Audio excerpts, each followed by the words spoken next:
In today's video, we are going to discuss the most mysterious missing person case that has ever been solved. A family of 5 was reported missing one day, but the most shocking part of the story is not what you think. You won't believe how this mystery was solved after 10 years. So make sure to watch the video till the end. The year was 2004 when the whole world was taken by storm by the tragic event that had occurred in a small neighborhood in California. It all started when a neighbor noticed something unusual while walking his dog early in the morning. He saw that the garage door of the Powell family house was slightly open. He thought it was weird because he knew the family's daily routine and they would never forget to close their garage door. He decided to take a closer look and see if everything was okay. When he looked through the open garage door, he saw that the cars were still inside the garage, but no one was there. He knocked on the door a few times, but no one answered. Concerned, he went next door and asked his neighbor, Steve, if he had seen anything or heard anything unusual that morning. Steve replied that he hadn't seen anything out of the ordinary. He said he had slept over at his parents' house the night before and had returned just a few hours ago. But he had heard some noises in the middle of the night, and now that he thought about it, it sounded like screams. However, he wasn't sure because he had slept with his mouth open and was a bit hard of hearing. After the neighbor left, Steve called the police to report the incident. Within minutes, dozens of police cars surrounded the quiet neighborhood. When the officers entered the house, they couldn't believe what they saw. The house was in perfect order. There was no sign of a struggle or a forced entry. The food was still on the table as if the family had just stepped out for a quick errand and would be back any minute. In fact, the only thing that indicated someone had lived there was the faint smell of bacon lingering in the air. As the days passed and the search for the Powells continued, the police began to believe that they might never find the missing family.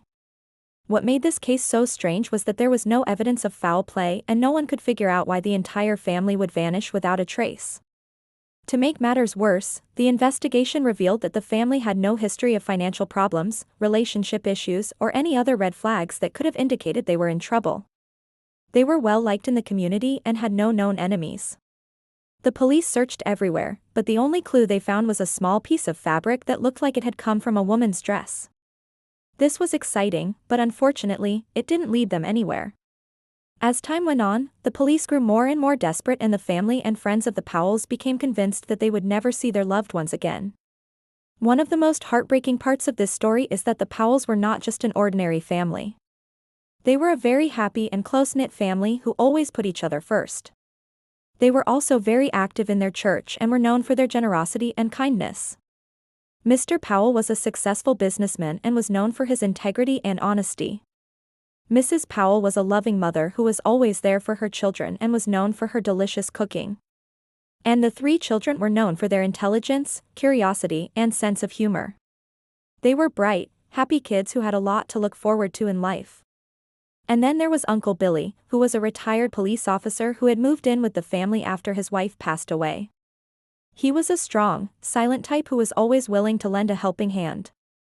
He was also a former military medic, which made him an invaluable asset to the family during these difficult times. Unfortunately, not everyone was as fortunate to have such a supportive and caring family. You see, there was another family in town who had recently lost their son, James, in a tragic car accident. Mrs. Lawson blamed herself for James's death because she had allowed him to drive her car despite his young age and lack of experience. She had always been overprotective of James and had shielded him from the harsh realities of the world. But now that he was gone, she realized that she had made a mistake. She had never given him the chance to grow up and make his own decisions. She had never taught him how to cope with the ups and downs of life. And now she had paid the ultimate price. As the weeks turned into months, Mrs. Lawson became more and more withdrawn and isolated. She stopped going to work and stopped speaking to anyone except her husband. She spent all of her time alone in her room crying and blaming herself for what had happened to James. Her husband tried his best to support her, but he was at a loss for words. He couldn't understand why she was so consumed with guilt. After all, the accident wasn't her fault. It was a freak accident that could have happened to anyone. But little did he know that his wife had a dark secret that she had been hiding for years.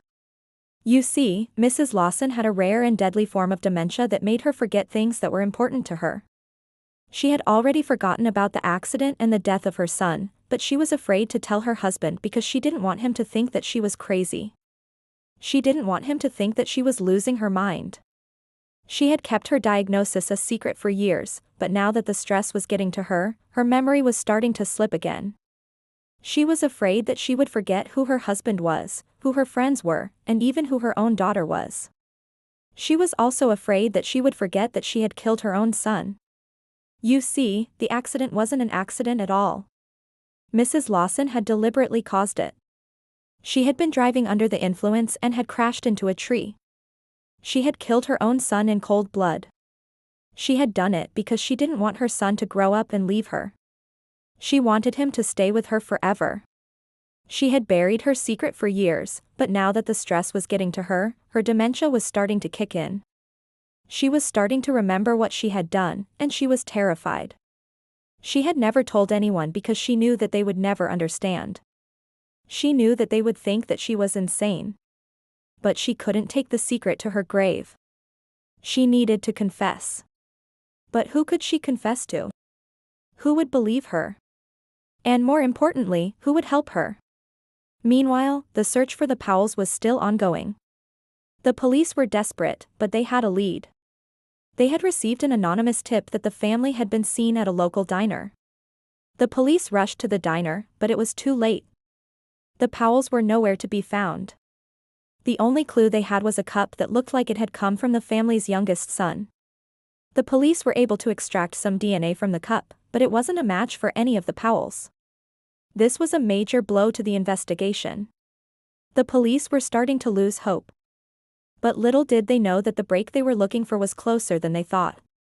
You see, the cup had belonged to a young man named Billy Powell Jr. He was the son of Mr. and Mrs. Powell and the older brother of little Susie Powell. But there was more to Billy than met the eye. He wasn't just an ordinary teenager.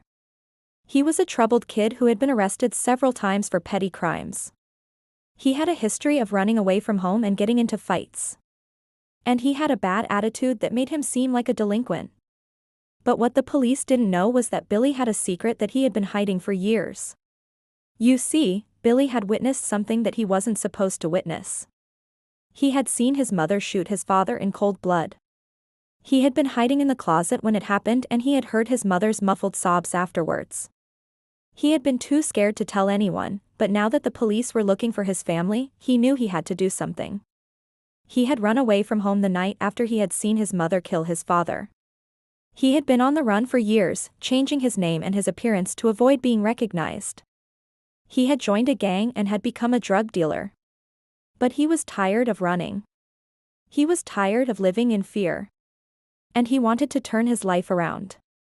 So when the police showed up at his house looking for his family, he knew it was his chance. He knew that he had to come clean. He took the police to a secluded spot in the woods where he had buried his father's body. The police were shocked. They couldn't believe that Mrs. Powell was capable of killing her own husband. But the evidence was there. And they had to arrest her. Mrs. Powell was charged with murder, but she pleaded not guilty. She claimed that she had no memory of killing her husband and that she didn't even know where he was. But the jury saw through her lies. They convicted her of murder and she was sentenced to life in prison. As for Billy, he was given a second chance. He was able to put his past behind him and start a new life. He became a successful businessman and a loving father. He never forgot about his family, though. And he visited his mother in prison every now and then.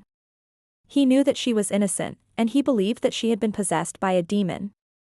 What's amazing about this story is that the family was found alive after 10 years.